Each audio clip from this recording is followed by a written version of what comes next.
Hi, thanks for joining me for the Social Media and Cell Phone Use in Field module. What is social media?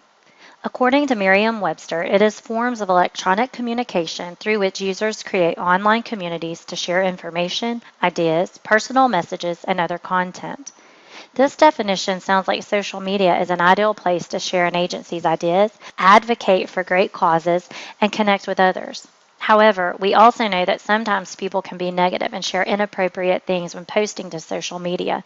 We are going to talk today about things to avoid and how to be responsible when using social media. This is a good time to start thinking about your online presence. What social media platforms are you currently using? What sites have you used in the past? As you prepare for field and even a possible job search after graduation, it's an ideal time to take a personal inventory of your social media accounts, particularly when you consider that 93% of recruiters look at the social media profiles of job candidates. If I were to view your profiles, what would I find? Do your accounts have pictures or content that you wouldn't want a potential employer or a family member or a friend to see? Are you approving things before someone tags you? Are you tagged in photos or posts that are inappropriate or questionable? Do an internet search of yourself to see what comes up. You may be surprised. And remember, what you see is the same thing that your field instructor and clients see. And this is also a great time to begin cleaning up your social media sites so that anything questionable is removed from your pages. And check all of your social media sites. And this includes things like Facebook or Instagram, Twitter, Snapchat, or any other social media that you're using. However, do keep in mind that once something is posted on the internet, it is very difficult to ensure that it's completely gone. This is a social media inventory that was developed by Dr. Laurel Hitchcock, assistant professor with UAB's Department of Social Work. She suggests using this activity with just one of your social media profile pages. Using the checklist, look back at your last 100 posts on that site. You will then put a tally mark in the category that best describes the post. There are categories such as selfies, questionable language, show-off post, and positive happy post. This is a great tool to use when you're assessing your social media presence, and it can be used to clean up your pages. What do your social media pages say about you? As you begin field, there are some things that you need to consider about social media use. What are your agency's policies about social media? Does your agency have a social media policy? This is something you will want to discuss with your field instructor fairly early in the placement. If the agency doesn't have a policy, you will want to find out from your field instructor their expectations for use of social media. In addition, you may want to begin thinking about your own standards related to social media and field. Is it ever okay to accept a friend request from a past or current client? What are possible issues that could result from doing this? The field office recommends that you do not friend former and current clients. What about a colleague or field instructor? The field office recommends that you don't friend your field instructor or colleagues while you are in placement. We also ask field instructors not to friend students, as this could potentially create boundary issues in the workplace and put you in an awkward position. Consider connecting on LinkedIn, which is a professional networking site, or just wait until you're finished with your field placement before you friend any colleagues or your field instructor. Is there ever a situation where it's okay to post about your internship or agency online? There are numerous examples of people complaining about their job or coworkers online. What are some possible ramifications for this type of post? There are also examples of people posting about fundraisers and other events hosted by the agency. Is this type of post okay? Think about other ways that social media can be used to advance the mission of the agency. Have you considered whether it's appropriate to respond to a post on social media about your agency? Are there policies in place restricting workers from responding to posts on media pages? And is it ever okay to conduct an online search of an agency client? Does this infringe upon their privacy? What is a possible situation in which you think it would be okay to search a client online? We have all heard stories of people losing their jobs for things they've posted to social media. The following are some common mistakes people make when using social media, and in many of these mistakes, we can tie them to violations of the NASW Code of Ethics. One example is making racist, sexist, or other offensive comments online. There are examples of people being reprimanded or losing their jobs for complaining on social media about their job or their coworkers. When this happens, it not only undermines you as a professional, but it undermines the social work profession in general. Sharing confidential information on social media. This is not only against most agencies' policies, but it is a violation of the NASW Code of Ethics as well. Posting something on behalf of your company without prior approval. This could be as simple as information about a fundraiser to posting an opinion or statement on behalf of the company. And again, does your agency have policies in place against responding to a post about the agency on social media? What about posting to and using social media when you're supposed to be working? Could this be viewed as stealing company time? People have lost jobs for posting inappropriate photos on their page, including photos from work gatherings. Refrain from posting photos with questionable content. If you're looking for a new job, that's great, but you probably don't want to post this information on your social media sites, particularly if your current employer isn't aware that you're considering a change. So we've talked about some common mistakes people make regarding social media, but there are some positive aspects of social media that should be mentioned. It's a great way to connect with friends and colleagues. It is also a great way to post information and facts about a particular cause and to raise awareness of issues. This list includes examples of appropriate ways to use social media. If you don't have one already, consider developing a LinkedIn account. It's a great site to connect with others in your field and to begin building your professional network. LinkedIn is an appropriate site to use for connecting with colleagues and field instructors.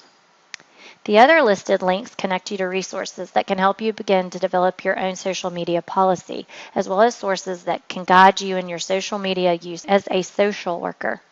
I especially like the Netiquette Guide's suggestion to remember the human when posting about someone or something to social media.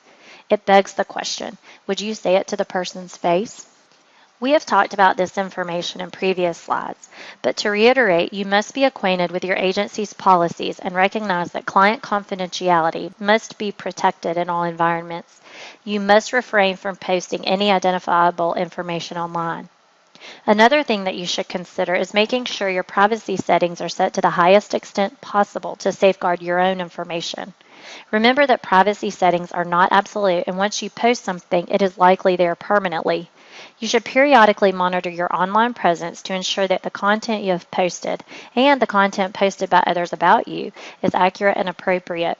This is a great time to use the inventory tool you saw earlier and to clean up your account. You should consider using the internet to begin building a professional network. This is a great way to learn about new innovations in your profession as well as making new contacts. If you choose to interact with clients using the internet, you must maintain appropriate boundaries in accordance with the NASW Code of Ethics, just as you would in any other context. This would be something to discuss with your field instructor and learn your agency's policies related to contact with clients via the internet. In order to maintain appropriate professional boundaries, students should consider separating personal and professional content online. If you see content posted by a colleague or social work student that is not appropriate, you have a responsibility to let them know so they have the opportunity to remove the post or inappropriate content.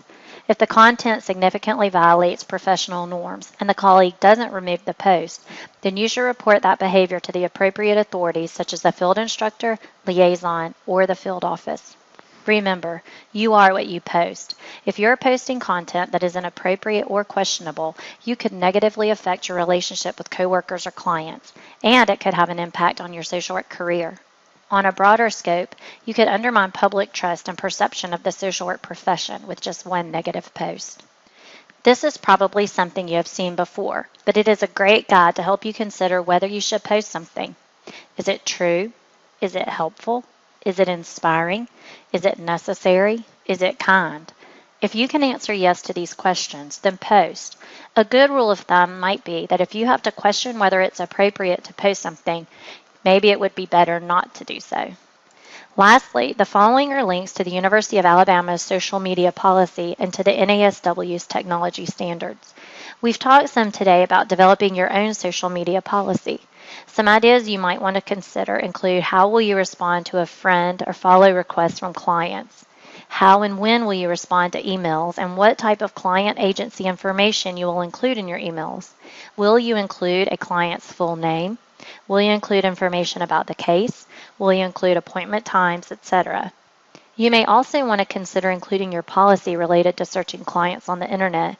Will you search them only if you receive information about their online presence, if it relates to their safety, or will you randomly search any client with whom you work? When talking about social media, it is necessary to also consider cell phone usage. It seems like everybody has a cell phone and can't go 5 minutes without looking at their phone. It might be because 64% of adults have smartphones, and this number was from 2014, so it could be even higher today. Smartphone users have an average of 7.4 social or communication apps on their phone, and 67% of cell phone users check their phones for messages, alerts, and phone calls, even though the phone didn't vibrate or alert them in some way that they had a new message. The average person checks their phone 110 times per day, and 29% of cell phone users say they can't imagine living without their phones. Can you relate to these statistics? It seems that we have become more dependent on our phones, and this can impact our work environment. When you're in your field placement or other professional environment, there are things you should consider before using your cell phone. What is your agency's policy on using your cell phone at work? Are you allowed to make personal calls or even leave your cell phone on your desk? Don't give out your cell phone number or personal email address to clients at your agency. What are some reasons this could be an issue? What if the client contacts you after hours or after your time at the agency is finished? If you don't have access to a supervisor, this could put you into a bad position. Think about your ringtone. Is it a professional ringtone or is it your favorite song? You may also consider turning your ringer off or turning it down to a low volume during work hours. Before you start texting your field instructor to let him know you'll be late for work or to let her know that you're sick, what are the agency's policies about texting? Does your field instructor prefer a phone call or a text to relay information? Find out what type of information you are allowed to text. If you need to talk to your field instructor about a client, do they want you to call them rather than to send an email or a text? Most cell phones have cameras, and we don't think twice about snapping photos of everything we do. And the cameras on our phones are convenient. It's easy to take a photo in the field to document something, such as a bruise on a child or conditions of a home. However, you need to talk with your field instructor about the policies surrounding having the photos on your telephone.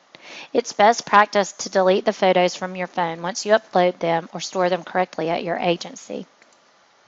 It would also be a good idea to talk with your field instructor about access to agency email or using your cell phone to email clients. Make sure you understand the type of agency information that is appropriate to have on your cell phone. As mentioned in the previous slide, most people today have smartphones or cell phones. In your agency, you may notice other people using their phones in meetings or other functions. However, you are a student and there to learn. When you are in meetings, give your attention to the facilitator. You don't know if other people are using their phones to respond to work emails or text.